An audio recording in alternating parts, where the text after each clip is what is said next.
Boa noite, juntos para a nossa última aula nessa semana, dando continuidade aos nossos estudos do Livro dos Espíritos.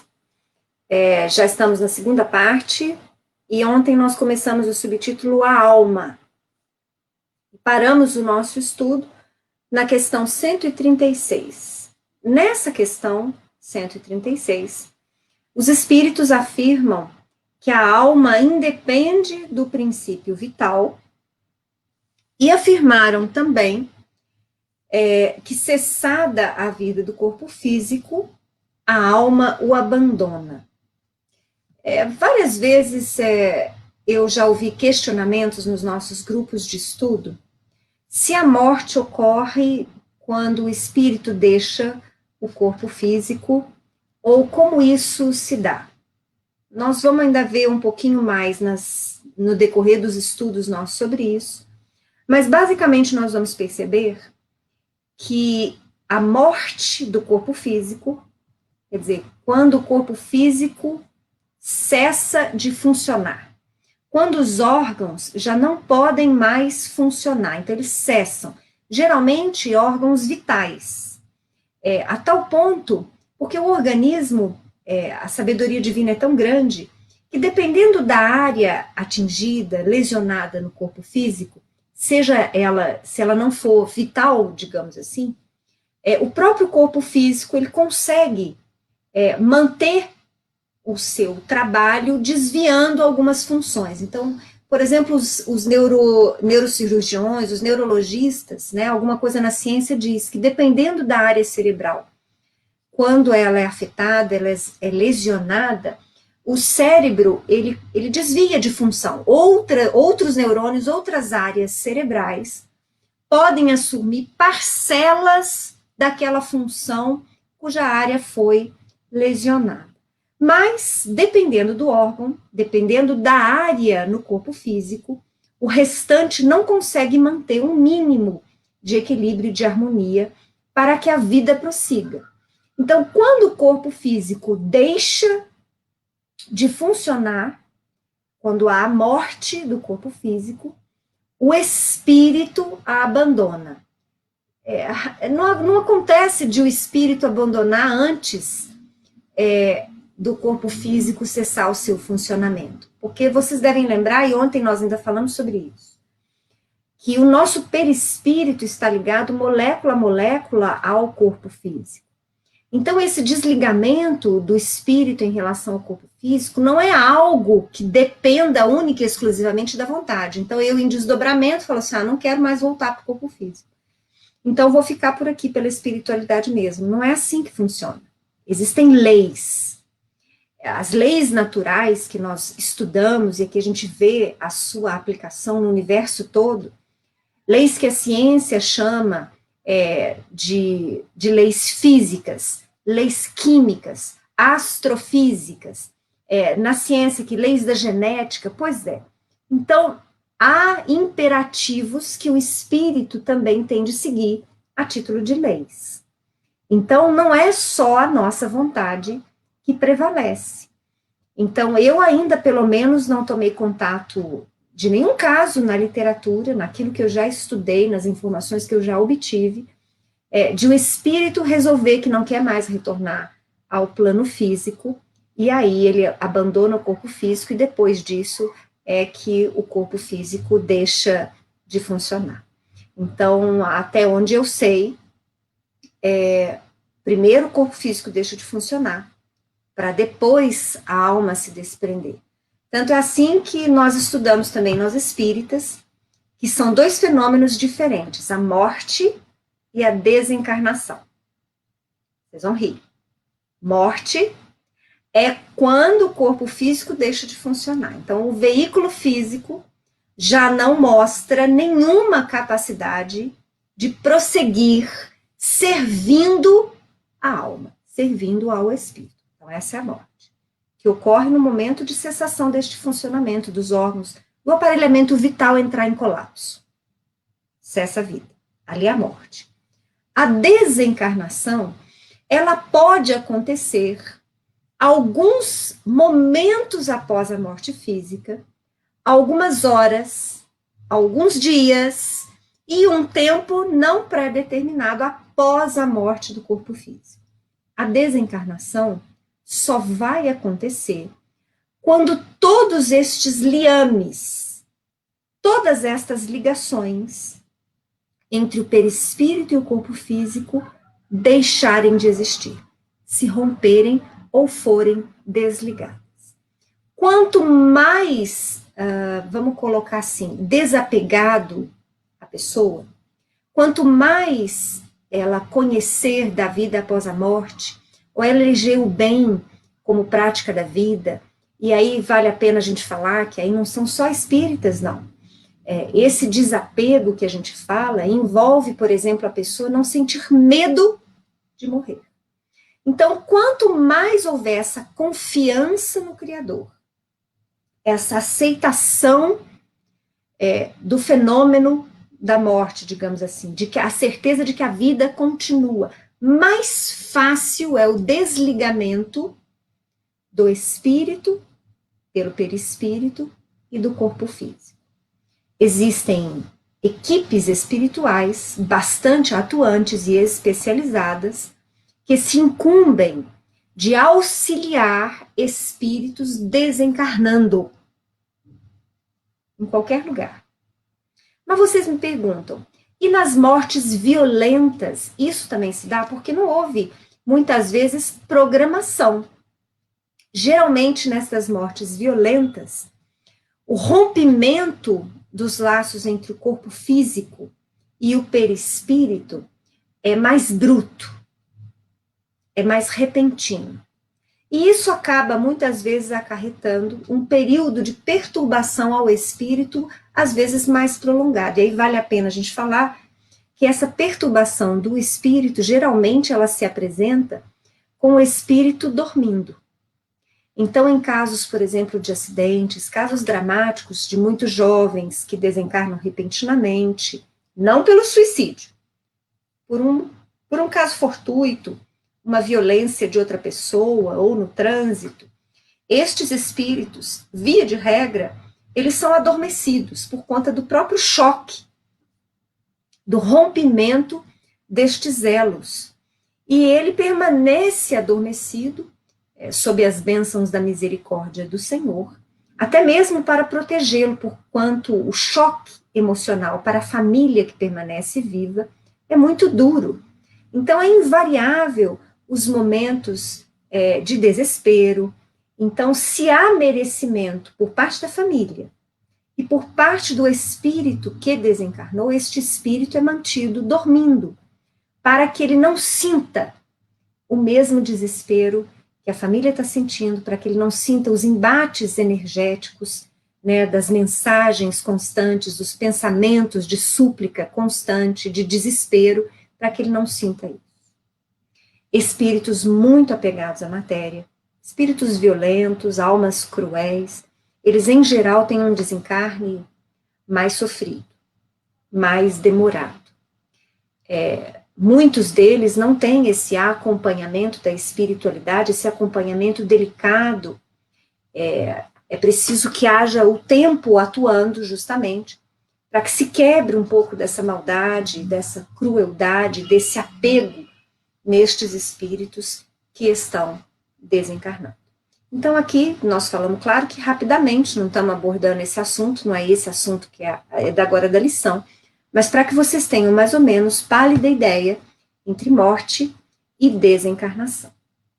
Mas nós paramos, ontem nós não vimos a linha B dessa questão 136, dando continuidade a esse tema, Kardec vai perguntar: que seria o nosso corpo se não tivesse alma? Eu fico me imaginando se os materialistas já se fizeram essa pergunta. E qual a resposta lógica que eles chegaram? Porque, absolutamente, eu não acho uma solução lógica, vou te dizer, que a nossa existência só se dá por uma série de conjunções químicas, físico-químicas. Eu acho que é inevitável que o raciocínio nos leve para a existência de algo mais. Até mesmo porque, respondendo a essa questão, os espíritos disseram: simples massa de carne, sem inteligência. Tudo o que quiserdes, exceto um homem.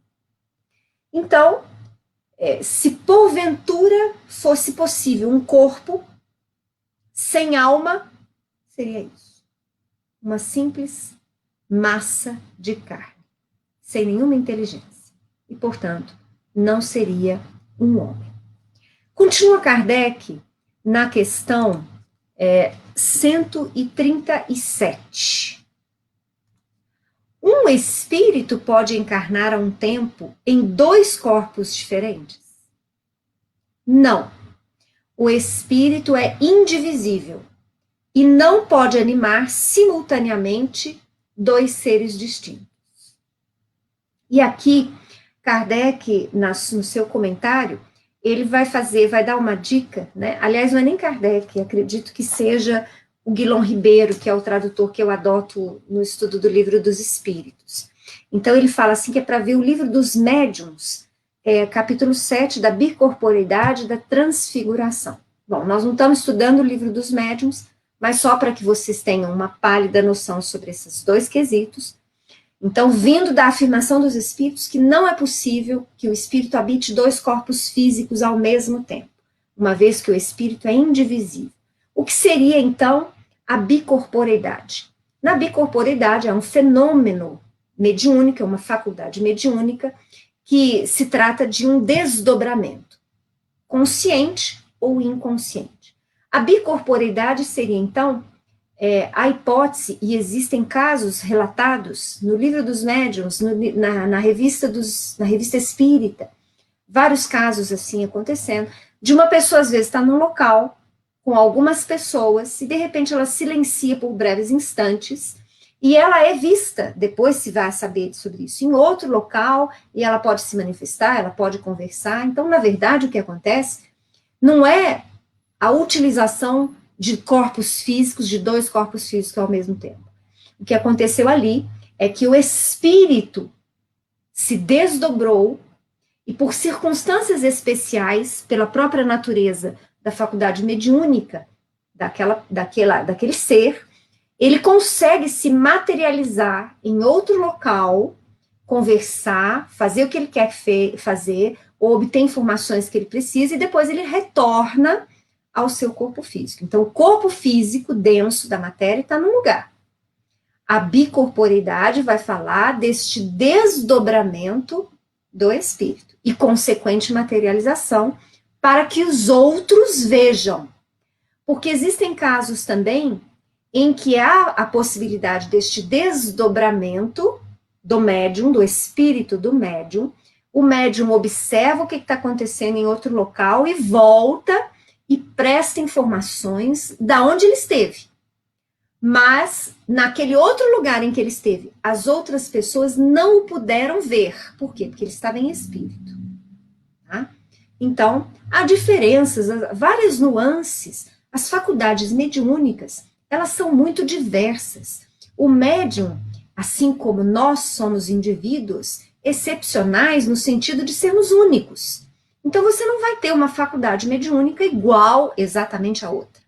Você não vai ter um médium portando-se igual exatamente a outro, nem relatando o que se passa como outros também o fazem. Cada médium é especial, cada comunicação é especial, cada intermediação com a espiritualidade também é muito especial.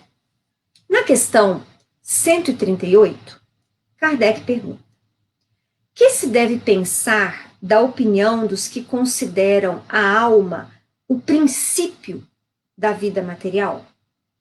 Aí por conta, certamente, dos pensamentos materialistas, né? É uma questão de palavras, dizem eles, com que nada temos. Começai por vos entenderdes mutuamente. Então, não é a primeira vez que os espíritos nos falam que a grande dificuldade que nós temos é a nossa linguagem, segundo eles, ainda muito pobre, para transmitir entendimentos mais profundos, ou para transmitir todas as notícias, todas as informações que nós almejamos ter da espiritualidade. Então, veja bem, muitas vezes aquilo que nós buscamos muito junto aos espíritos, eles têm dificuldade de nos transmitir por conta da pobreza do nosso linguajar. Lembrando que a linguagem dos espíritos superiores é a do pensamento. E façam, então, um experimento pessoal, agora nesse instante. Pensem vocês, se quiserem fechar os olhos ou não, mantenham os olhos abertos, mas tentem imaginar uma cena de um lugar que vocês gostam muito. Ou do campo, ou numa praia, ou junto a uma mata. Pensem. Fizeram a imagem mental desse local. Agora, esta imagem que vocês criaram mental, tentem trazê-la com todas as suas características para o papel. É muito difícil. Eu, pelo menos, acho muito difícil. Talvez para escritores com uma capacidade profunda de descrição, né, atento a muitos pormenores, eles até consigam se aproximar mais, mas para mim é muito difícil. O meu pensamento sempre foi muito mais rico do que aquilo que eu consigo transmitir, seja pela fala ou pela escrita. Na questão 139, Kardec vai perguntar: alguns espíritos, e antes deles, alguns filósofos definiram a alma como uma centelha anímica emanada do grande todo. Por que essa contradição? Então, quer dizer, aqui os espíritos deram a definição que alma é o espírito encarnado. Mas Kardec está dizendo que alguns outros filósofos na antiguidade a definiram como uma centelha anímica emanada do grande todo. Ele quer saber por que dessa diferença, né? E aí os espíritos respondem: não há contradição. Tudo depende das acepções das palavras. Por que não tendes uma palavra para cada coisa? Então, no entender deles, os nossos raciocínios diferem, mas nós muitas vezes nos utilizamos da mesma palavra para querer dizer coisas diferentes. Então, alma, que os filósofos usaram como princípio anímico, como centelha anímica, e alma, quer dizer, a mesma palavra que os espíritos usaram para dizer de um espírito encarnado. E aí vem um comentário de Kardec, que é muito interessante, então esse vale a pena nós lermos. O vocábulo alma se emprega para exprimir coisas muito diferentes. Vocês vão se recordar que ontem eu falei que no nosso falar, que nas palestras espíritas, muitas vezes até nos livros, nos romances, às vezes a palavra alma é empregada em relação às almas desencarnadas, né? Assim como muitas vezes a palavra espírito quer dizer daquele que se encontra encarnado. Então nós precisamos, muito mais que nos apegar à palavra, entender o que o autor, ou o escritor, ou o orador quer dizer. Isso é muito mais importante. Mas continua Kardec. Uns chamam alma ao princípio da vida. E nesta acepção, se pode com acerto dizer, figuradamente, que a alma é uma centelha anímica emanada do grande todo. Então, quer dizer, estariam certos os filósofos que a utilizaram como princípio da vida. Então, ela seria, então, esta centelha anímica. Estas últimas palavras indicam a fonte universal do princípio vital, de que cada ser absorve uma porção, e que após a morte volta à massa de onde saiu. Então, ele não quer dizer aqui que nós somos pedaços de Deus. Kardec não quer dizer isso. Ele quis dizer que esse grande todo do qual esta centelha anímica emana é a fonte universal do princípio vital. Não é Deus. Fonte universal do princípio vital. É também criada pelo Pai. Continua ele. Essa ideia de nenhum modo exclui a de um ser moral, distinto, independente da matéria e que conserva a sua individualidade. A esse ser, igualmente, se dá o nome de alma, e nesta acepção é que se pode dizer que a alma é um espírito encarnado. Dando da alma definições diversas, os espíritos falaram de acordo com o modo por que aplicavam a palavra. e com as ideias terrenas de que ainda estavam mais ou menos imbuídos. Isto resulta da deficiência da linguagem humana, que não dispõe de uma palavra para cada ideia, donde uma imensidade de equívocos e discussões. Eis porque os espíritos superiores nos dizem que primeiro nós entendamos acerca das palavras. Então, Kardec traz aí nesse comentário, dizendo que não está errado o emprego variado, muitas vezes, que nós encontramos sobre alma. É preciso que nós compreendamos o sentido em que isso foi dito. E ele diz mais. Ele diz que muitas vezes as informações que são trazidas pelos espíritos, nós precisamos ter absoluta certeza de que há diferenças de conhecimento nos espíritos desencarnados. Nós tratamos com espíritos iguais a nós em inteligência, inferiores a nós em inteligência, superiores a nós em inteligência e muito superiores a nós em inteligência. Então, a mesma variedade no campo intelecto-moral que nós encontramos entre os encarnados, nós vamos encontrar também nos espíritos desencarnados. Então, é preciso, muitas vezes, meditar naquela instrução que nós recebemos, quem foram os espíritos que as ditaram. Então, é sempre necessário esse olhar crítico, avaliador do espírito. Eu volto a frisar novamente que a importância do estudo da obra básica, principalmente desses 5 primeiros livros, né, trazidos por Kardec para nós, há uma importância muito grande no entendimento disso que seria a base, para que depois nós possamos fazer viagens maiores no campo do intelecto, na busca de conhecimento para outras e outras obras. Lembrando que isso vai continuar sempre. Nós ainda estamos muito distantes de um aperfeiçoamento. Nós ainda estamos muito distantes de nos considerarmos espíritos superiores. E, portanto, estamos muito distantes da verdade absoluta. Nós temos acesso a parcelas de verdade.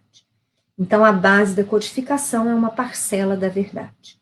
E dentro dela, conhecendo-a, nós podemos nos aventurar com segurança a buscar conhecimentos em outras fontes espíritas ou até mesmo espiritualistas, mas consciente sempre de que toda busca nossa de conhecimento deve ser uma busca raciocinada e que nós precisamos sempre levar em consideração o fruto dos nossos estudos da base.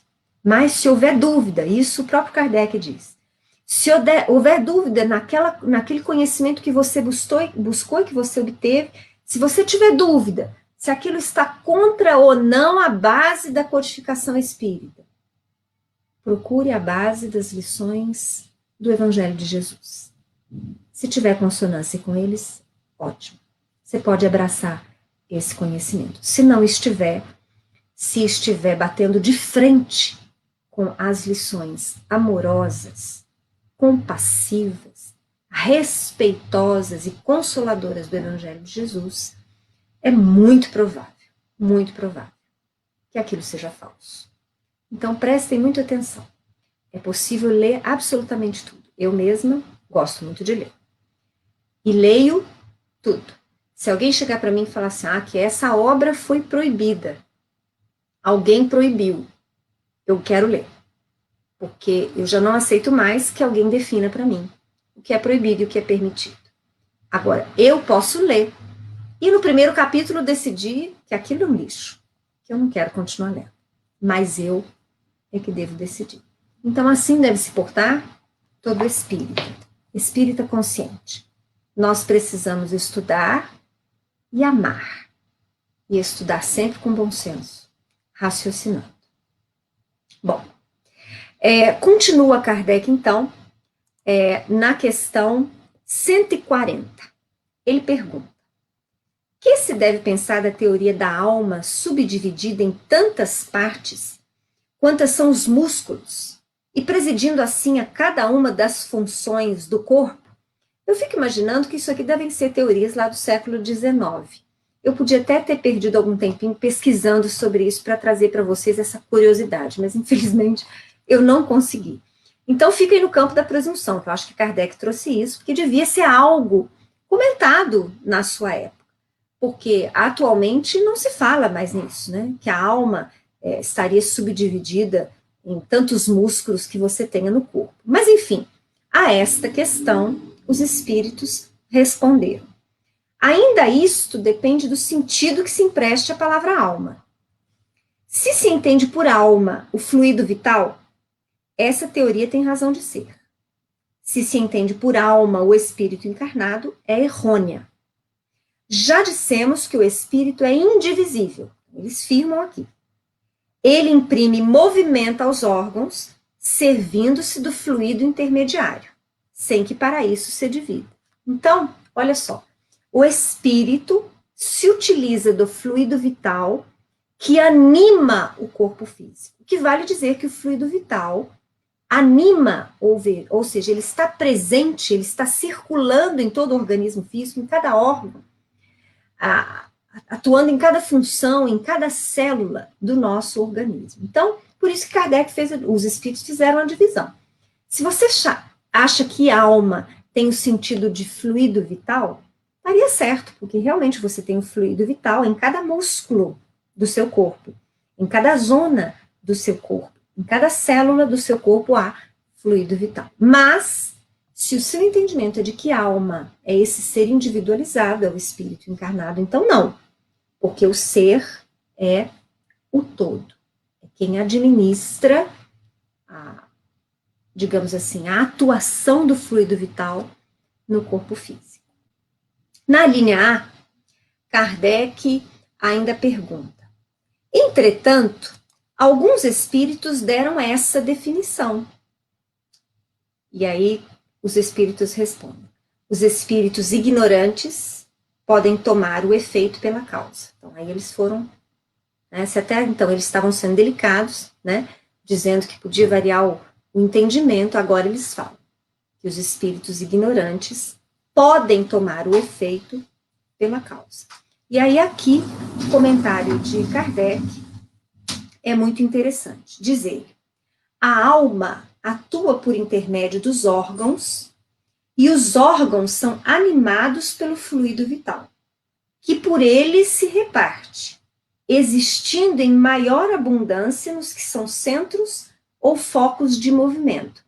Nós vamos aí, quem tiver interesse, busca, né, estudar um pouquinho sobre os chakras, sobre os centros energéticos, né, que nós temos, é onde nós temos uma maior concentração de fluido vital no nosso organismo perispiritual, mais especificamente no duplo etérico.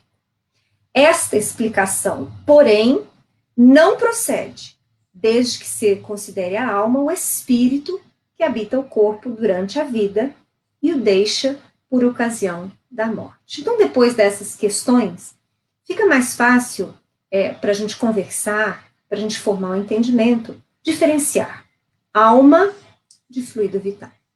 Fluido vital é esse fluido eletrizante, vivificante, que vem do fluido cósmico universal, como nós já estudamos lá na primeira parte do Livro dos Espíritos.